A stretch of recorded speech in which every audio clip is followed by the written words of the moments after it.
สบายดีพี่น้องมาเด้อโอ้ยมันอันนี้บ่ดูผู้ใดอยากได้ปลาสดๆใหม่ๆได้มาจากแม่น้ำคลองแม่น้ำจืดบ้านเฮานี่แหละแล้วพวกที่ยัง เพื่อนกันได้บ่ปลามันจะมีปลาหลายประเภทหลายชนิด ไปส่งเขาที่ หาว่าใหญ่ๆเนี่ยบางหน้าของมัน ตัวนี้ก็เป็นปลาปลา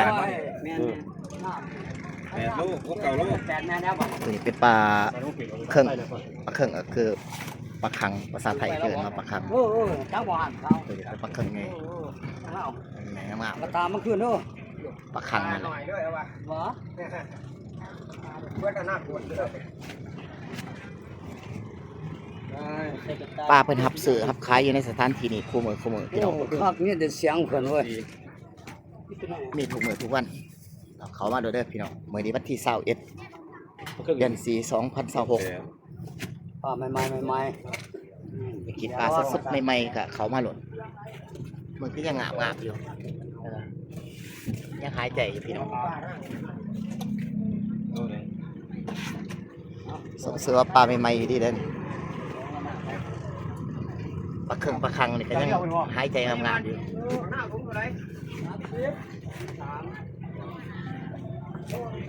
ตัวนี้เป็นปลากระเบน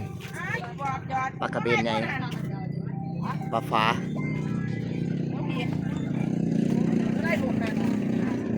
ตัวนี้เป็นปลานางแดงเนี่ยเอาไปเขาในอาหารใหญ่ๆเห็ดเมนูต่างๆแสบร้ายพี่น้องปลาประเภทนี้เขินปลานางแดงแสบที่สุดราคาก็แพงในปลาตัวนี้ก็เป็นปลาปึงเขาเอิ้นว่าปลาหูดำปลาเนื้ออ่อนเอาไปเฮ็ดเจียวหอดลาบพดก่อยส่ง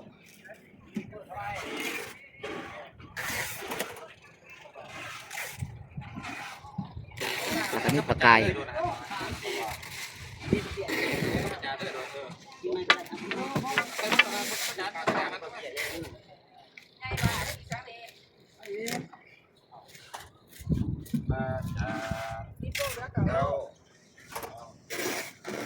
ตัวนี้เป็นปลากวางไง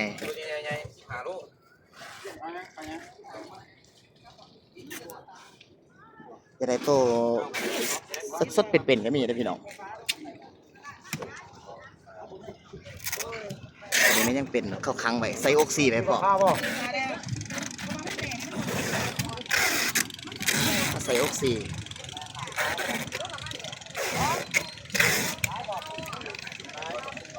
พังใช่ก่อนบ่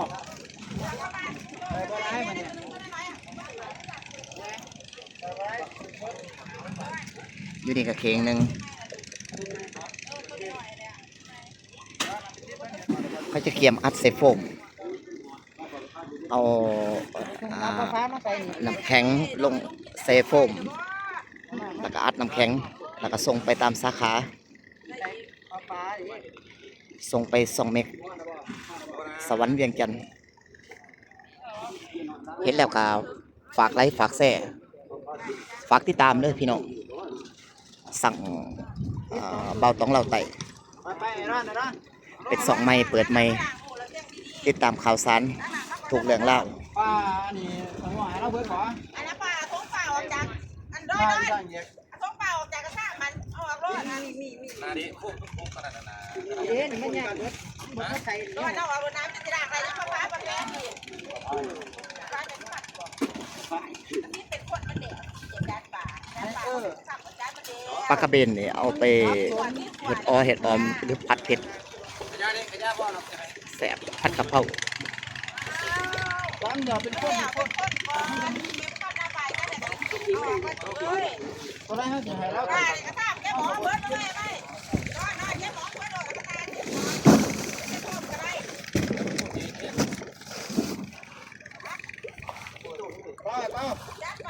ป้าหน่อยจ้าตัวได้โบเต็มเราใช้น้ำกันพุ่มยาวจ้าโดดพุ่มทั้งพุ่มตัวได้โบเต็มเอาใส่น้ำกันมันเดียวป้าหน่อยประมาณที่เบิร์ดบอก ก่อนมากินเนี่ย เขาบริวารป่าเลย ปลา ไม่ใหม่เลยป่า เอาเป็นของ ที่ปลาก่อน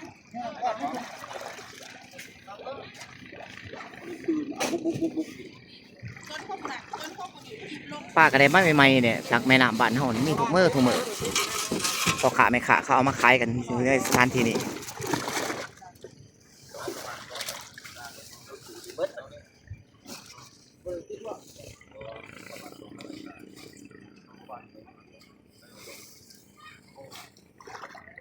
ปลาใหม่ๆ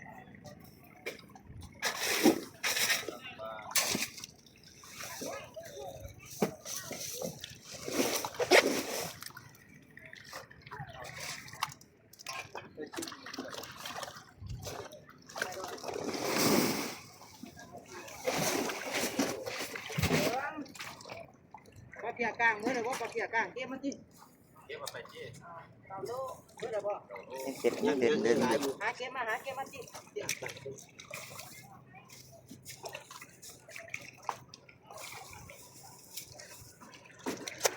เอามาดอกพี่น้องย่างมาเสาบ่ผ่านพี่น้องมาเที่ยวน้ำตกดีพีมาเที่ยวน้ำตกคนละเพ่งก็อย่าลืมแวะเข้ามาแคมทาบ้านนากระสังเมืองโขงแขกจับซักเป็นสถานที่ ประมาณ2 ขายปลาซื้อปลา ที่บ่ฮะ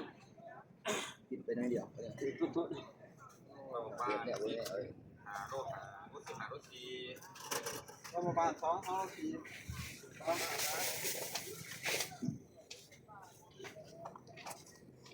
วันนี้เอาไปตางที่มากกว่าเลย ก็ตัว2 ลูกแล้วบ่แม่นี่พวกไม่มั้งผมจะ2 ลูกตะกี้เอาพลังเดียวนะนั่นๆก็พวกมานั่นนี่เนาะที่มาบอกมึง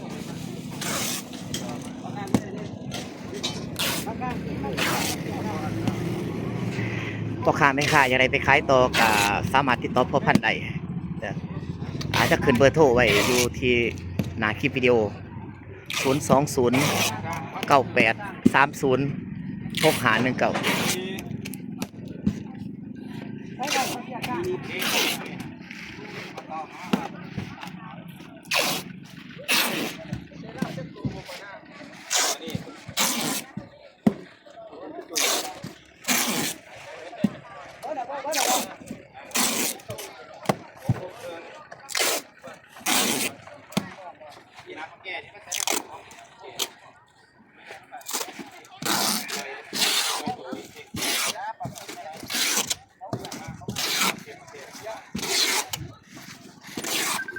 เขาจะเตรียม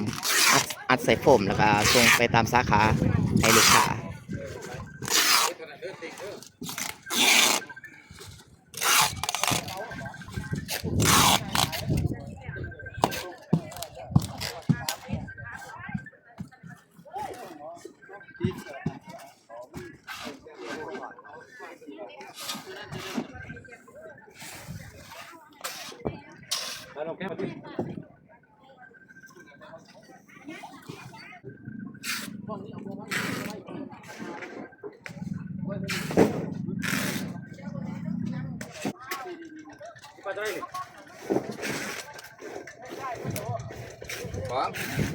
ต้องบ้านผู้ปกครองบอกตะตุ่ม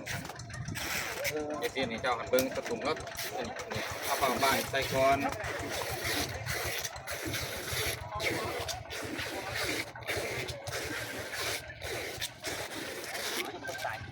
ป้านี่ให้กูได้ จะคอยว่าอันนี้พูดได้กันพูดทหาร นี่คุณเอามานี่ป้าอันมาจะเบิ้งเราถึงหน่อยเห็นบ่เป็น เด็กประกวดเด็กเขาฝ่ายตรงหนึ่งอันนี้ดีโอ้แม่เขาขับบ่หันโอ้ใจเด็กเขาฝ่ายใจ บ่เป็นใจ เขาขับไม่สิเวิร์สมบูรณ์แบบ สามารถเขาติดตามได้เด้อพี่น้อง เอาเสียสมบูรณ์ต่างก็บอกเลย จากสองเบาต้องเราไต่ โจ้ใช้เสียงบ่อยแม่ไม่รู้ในที่อย่างเราแต่ประตูเพราะว่ามันเด็กหรือว่าคนแบบเนี้ย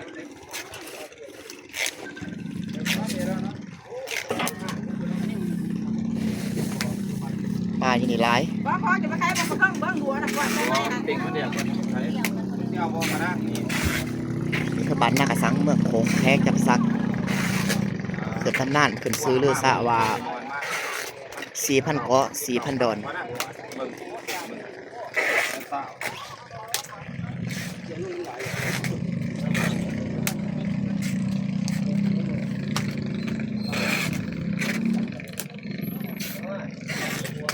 ปิดบ่ไม่ใจหะหนูบ้าน ตรงปิดนี่ตรงแล้วฟ้าพ่อมันปิดเด้อหั่น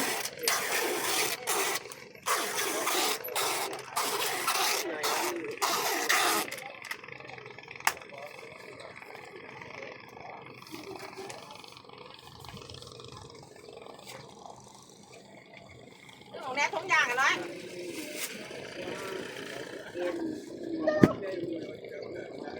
นี่เขาติดเซฟโฟมเหลืองๆแก้มสิบทรงไปตาม เขาก็โตป่า สาขา น้ำก้อนมาถอกชนิดตรงนี่ ส่งไปลูกค้า ใส่กระใส่ครับ 2 เมก ก้อนไปใส่ นครปักเสสวรรค์เวียงจันทน์ ก้อนบ่ใส่เราได้แต่ก้อนหันเกียนมัดก้อนโตป่าหันคนพ่อดีข้างมาเครื่องมันจัดกายออกมาหันใส่โดดใส่ได้จะได้ป่าเกี่ยงใส่ก็ ใส่กระสอยคุณ แล้วปลาซอยมือก็ได้พวกปลาซอยแล้วเราว่าปลาซอยที่เราบออยู่นี่ไปใส่ยังก็ ดีโอได้เงินอะไรอีกบ้านนี่ว่าไหม เอาบ่ฟ้า ปลาจดเดี๋ยวบอกปลา เอาบ่11โลไปตัวนี้ ฟ้ามันจิ้มที่กันเบิร์นของฟ้า เห็นบ่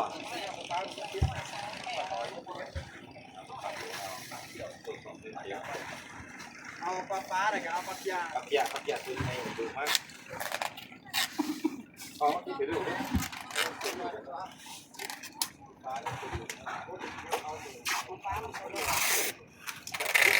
โคตรแน่มากนะเต็มเลย น้ำมาเครื่องขอร้อนน้ำมาเครื่องมันเอาก้อน ดึงกระบอกปลาฟ้าตัวสามลูกตัวสามลูกจับตา กระด่างหมดกระด่างก้อนด่างแต่กระซ่าถ้าหูหลังมาที่เป้าโชว์เขาหูหลังมันเด้อ บอกหลังตัดมือถือ เออ ไป30โลโลขับเปีย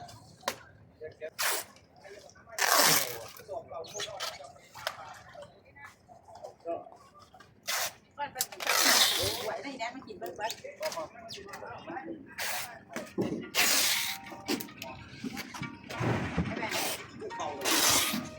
ฟ้ามาไปใส่พวกนึง